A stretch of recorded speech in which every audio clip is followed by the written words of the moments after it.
Buen día, mi nombre es Verónica García. Somos estudiantes en la Universidad Francisco de Miranda del cuarto semestre de Medicina Veterinaria, ubicados en el estado Falcón, municipio Silva. Hoy les vamos a hablar un poco sobre la bioquímica de la función renal. Para empezar tenemos que saber qué es la función renal.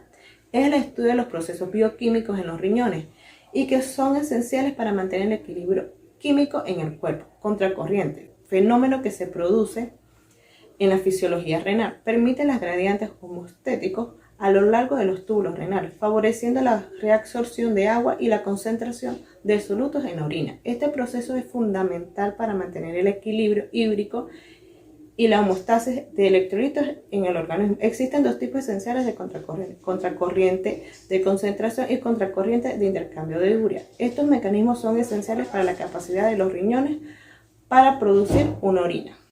Equilibrio bioquímico, también conocido como mecanismo bioquímico, es un estado en que las reacciones químicas de todo el cuerpo se mantienen en un estado funcionalmente estable. Este equilibrio es fundamental para el funcionamiento óptimo de los procesos fisiológicos y es el resultado de la regulación de diversas sustancias y compuestos químicos de electrolitos. Por ejemplo, los niveles de pH, la concentración de electrolitos, la presencia de homeostasis y la homeostasis de las células. Es esencial entender cómo las vías metabólicas, las hormonas, el sistema nervioso, el sistema inmunitario y otras sustancias interactúan para mantener un ambiente interno estable, funcional y necesario para la vida. Los ácidos y los bases. Es un área de estudio fundamental de la biología y la química, ya que los procesos bioquímicos en el cuerpo y en otros organismos están íntimamente ligados al equilibrio ácido-base. Los ácidos y las bases desempeñan un papel crucial en la función de las proteínas, enzimas, membranas celulares, metabolismo y en la regulación del pH intracelular y extracelular. Los ácidos son sustancias que pueden donar protones o iones de hidrógeno y las bases, estas aceptan protones. Este equilibrio es esencial para la estabilidad de las células y el correcto funcionamiento de muchas enzimas, que son proteínas con actividades catalíticas específicas. Reabsorción. La reabsorción es un proceso bioquímico fundamental del sistema renal, permitiendo la recuperación selectiva de sustancias esenciales del filtrado glomerular, restableciendo el equilibrio del medio interno y evitando la pérdida excesiva de moléculas valiosas.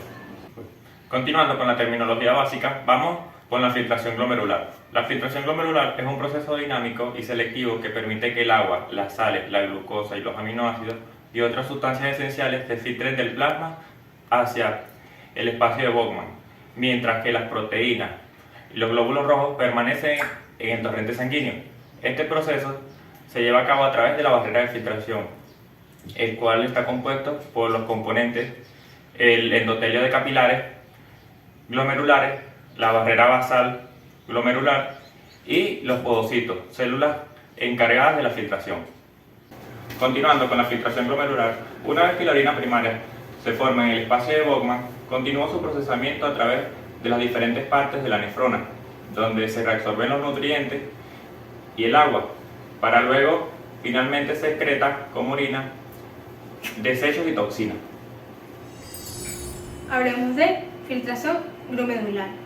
La tasa de filtración glomerular, también conocida como TFG, es un indicador crucial de la función renal tanto en humanos como en animales.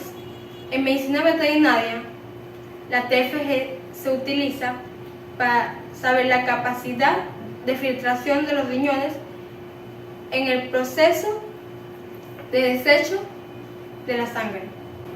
La prueba de TFG mide que también eliminan los riñones los desechos de la sangre y ayuda a diagnosticar alguna enfermedad renal. El siguiente punto a tratar es la ecuación CKD-EPI. La ecuación CKD-EPI es un método utilizado para estimar la tasa de filtrado glomerular. Se basa en un estudio que recopiló datos de una gran cantidad de pacientes con diferentes características clínicas, incluyendo aquellos con y sin insuficiencia renal. Esta ecuación proporciona una estimación más completa de la TFG y se considera una mejora con respecto a métodos anteriores como la ecuación MDRD. El balance hidroelectrolítico es un concepto que hace referencia al correcto mantenimiento de la hidratación y de los aportes minerales. El balance de los líquidos está controlado por los riñones, los pulmones, las glándulas suprarrenales, el tracto gastrointestinal la hipófisis y la piel, generando así ganancias y pérdidas del agua que se produce diariamente. Los líquidos y los electrolitos se encuentran en el organismo de una manera de equilibrio dinámico, esto es para conservar la vida. ¿Cómo ocurre el equilibrio hidroelectrolítico? Ocurre cuando la cantidad de agua cambia en el cuerpo. La cantidad de agua que se ingiere debe ser igual a la cantidad de agua que se elimina.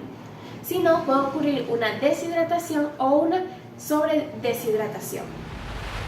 Control del equilibrio ácido-base. Los riñones controlan el equilibrio ácido-base excretando orina ácida o básica. Si hay excreción de orina ácida, se reducen las cantidades de ácido en el líquido extracelular, y si existe excreción de orina básica, se eliminan las bases de ese líquido extracelular. En cuanto al mecanismo de excreción renal, el organismo produce diariamente unos 80.000 equivalentes de ácidos no volátiles. Son llamados no volátiles porque no son carbónicos y por lo tanto no pueden ser excretados por los pulmones, y su principal mecanismo de eliminación para estos ácidos es la excreción renal. Los riñones filtran diariamente unos 4.320.000 equivalentes de bicarbonato, los cuales son reabsorbidos por los túbulos, y diariamente se secretan unos 4.400 hidrogeniones hacia la luz tubular. Estos son divididos en 4.320.000 equivalentes para poder reabsorber todo el bicarbonato filtrado y 80.000 equivalentes de hidrogeniones para eliminar del organismo todos los ácidos no volátiles producidos cada día. El mecanismo funciona más o menos de la siguiente manera. Los túbulos filtran diariamente grandes cantidades de bicarbonato. Si estos pasan a la orina, entonces se va a producir una extracción de base de la sangre. Las células epiteliales presentes en los túbulos secretan grandes cantidades de hidrogeniones. Si estos pasan a la orina, entonces se va a reducir la cantidad de ácido de la sangre. Hay que recordar que si se secretan más hidrogeniones que bicarbonato, se va a producir una gran pérdida de ácido en el líquido extracelular. Y si se secreta más bicarbonato que hidrogeniones, la pérdida neta será de bases. Mi punto a exponer es la vasopresina. La vasopresina es una hormona producida por el hipotálamo. Está almacenada y se libera a través de la neurohipófisis. Está presente en la mayoría de los mamíferos, incluyendo a los humanos. La vasopresina es una hormona peptídica que se encarga de reabsorber las moléculas de agua con la concentración de orina y reduciendo su volumen, afectando así los túbulos renales y también la permeabilidad tubular. A continuación, la vasopresina es liberada principalmente en respuesta de cambios de osmolaridad sérica y volumen sanguíneo, dando respuesta a la resistencia vascular periférica y a la presión arterial. La vasopresina cumple un papel importante y clave, ya que es regulador osmiótico de sales, líquidos y fluidos en la sangre.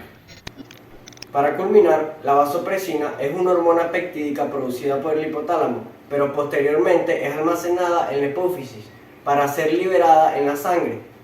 La vasopresina está en elevadas concentraciones que son núcleos catecolarminérgicos.